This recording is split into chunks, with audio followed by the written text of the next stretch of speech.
The first birds were different from the theropod dinosaurs from which they evolved, but not in major ways. While the arm and hand was even longer than in theropod dinosaurs, it was already pretty long in their ancestors. While the hallux, the big toe, was more retroverted, making more of a perching foot, this had already evolved to some degree in their ancestors. They possessed asymmetrical contour feathers, although so did Microraptor. Perhaps these traits evolved once or twice separately. In the first birds, the wing contour feathers were broader.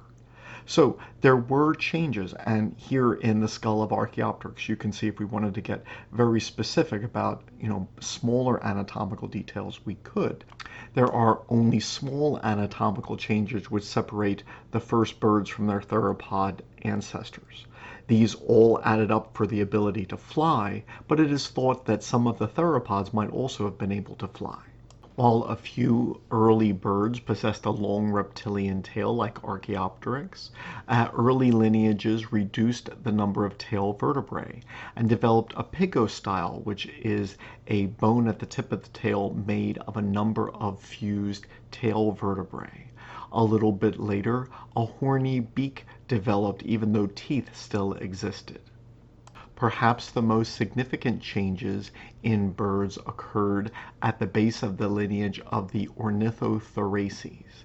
Here, the big toe was even more retroverted, making even more of a perching foot, and the tarsal and metatarsal bones were fusing. The vertebral column was fusing with the hips to form a synsacrum. The thorax was becoming more rigid. There was a keel developing on the sternum, or if it had already existed, it became bigger. The shoulder was changing in the glenoid cavity, the coracoid bones, the supracoracoideus muscle.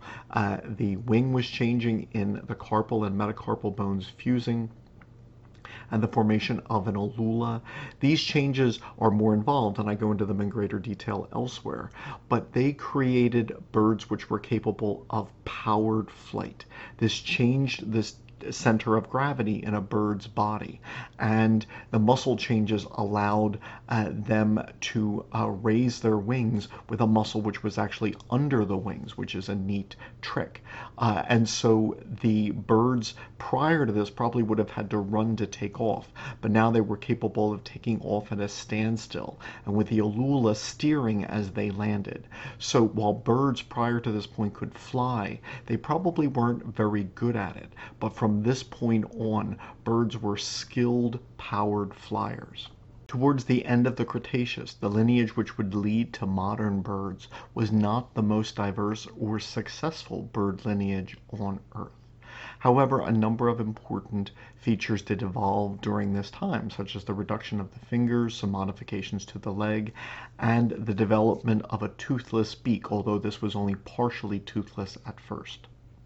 In the last 65 million years, or slightly more, from around the time of the end Cretaceous extinction, perhaps slightly before this, bird lineages have undergone additional changes, such as the jaw and brain case changes, which would separate the paleognathous birds, like rheas and ostriches and emus, from the majority of birds.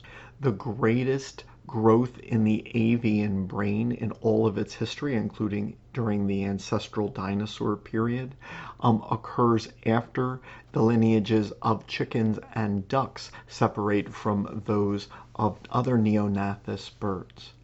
Finally, the songbirds greatly reduce their size and evolve the syrinx region, which allows them to make a greater diversity of vocalizations. Thus, as you can see here, many of the features which we use to identify birds today actually evolved in their dinosaur ancestors. And many of the features which we associate with birds today were not present in the first birds, but evolved over the 150 million years that have existed since the first birds. Many of the most significant changes, like the reduction of size and the syrinx in songbirds, have been quite recent. So it has taken over 200 million years to build the anatomy of modern birds, occurring in a long series of gradual steps.